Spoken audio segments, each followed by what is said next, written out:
Au nom du Père et du Fils et du Saint-Esprit. Amen. Bien-aimés dans le Seigneur, nous sommes au jeudi de la deuxième semaine du temps de Pâques. Que l'Esprit Saint dispose nos cœurs à pouvoir écouter la parole de Dieu.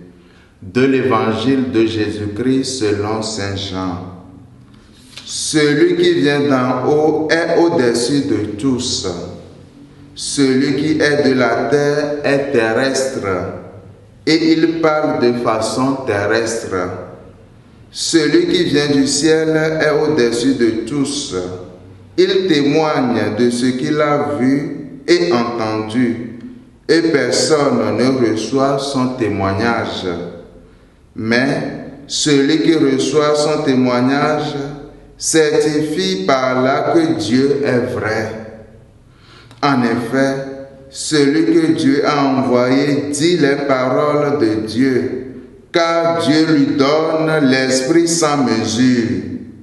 Le Père aime le Fils et il a tout remis dans sa main. Celui qui croit au Fils a la vie éternelle.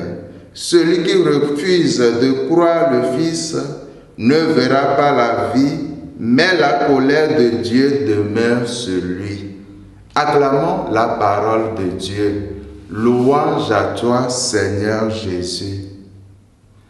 Jésus, le Fils de Dieu, est celui qui vient d'en haut, celui qui nous montre le vrai chemin vers Dieu, celui qui témoigne par toute sa vie de l'amour du Père pour les hommes.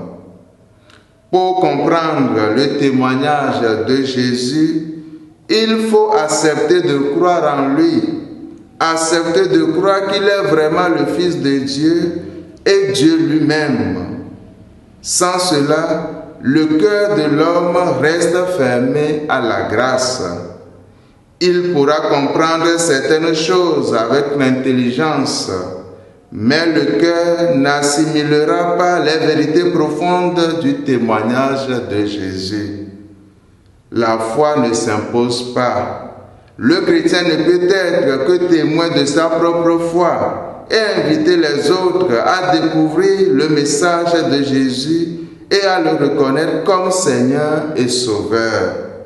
Cependant, la réponse de chacun doit se faire dans la pleine liberté, car le Seigneur attend de chacun une réponse libre et pleinement consentie. L'amour ne se vit pas dans l'obligation, frères et sœurs. Puissions-nous, comme Nicodème, nous interroger vraiment sur Jésus et sur son témoignage et nous laisser enseigner par lui. Amen. Au nom du Père et du Fils et du Saint-Esprit. Amen.